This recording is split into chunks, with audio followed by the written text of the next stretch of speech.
শিশু সন্তান কান্না করলে তার কান্না থামায়া দেওয়া, এটা তার অধিকার।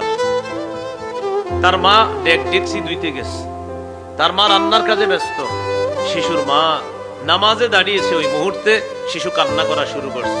আপনি বাবা অথবা অন্য যারা ঘরে আছে তাদের উচিত এই শিশুর কান্না থামিয়ে দেওয়া। মা নামাজে থাকলে তিনি যদি লম্বা কেরাত দিয়ে নামাজ শুরু করেন, তার তখনই ওই লম্বা কেরাতকে সংক্ষিপ্ত কেরাত করতে হবে।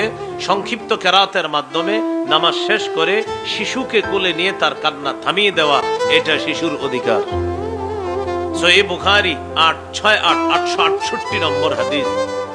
এই হাদিসের মধ্যে আছে قال رسول الله صلى الله عليه وسلم إني لأقوم إلى الصلاة وأريد أن أطول فيها।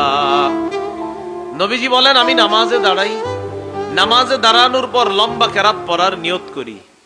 فأسمع بكاء الصبي, ওই মুহূর্তে আমি শিশুর কান্নার আওয়াজ শুনি। فأتجوز في صلاتي كراهية أن أشق على أمه। আমি যখন শিশুর কান্নার আওয়াজ শুনি, শিশুর কান্নার আওয়াজ শোনার পর আমি লম্বা কেরাতের নিয়তটা পাল্টে সংক্ষিপ্ত কেরাত দিয়ে নামাজ শেষ করি, কারণ আমার পিছনে শিশুর মা আছে মুসল্লিয়া হিসাবে।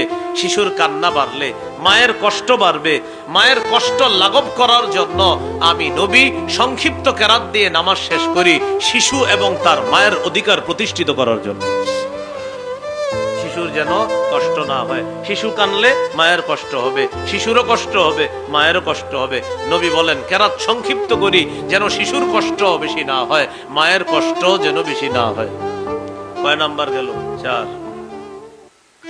1 নাম্বার আজান দেওয়া, 2 নাম্বার তাহনিক করা, 3 নাম্বার বরকতের দোয়া করা, 4 নাম্বার কান্নারত শিশুকে থামিয়ে দেওয়া।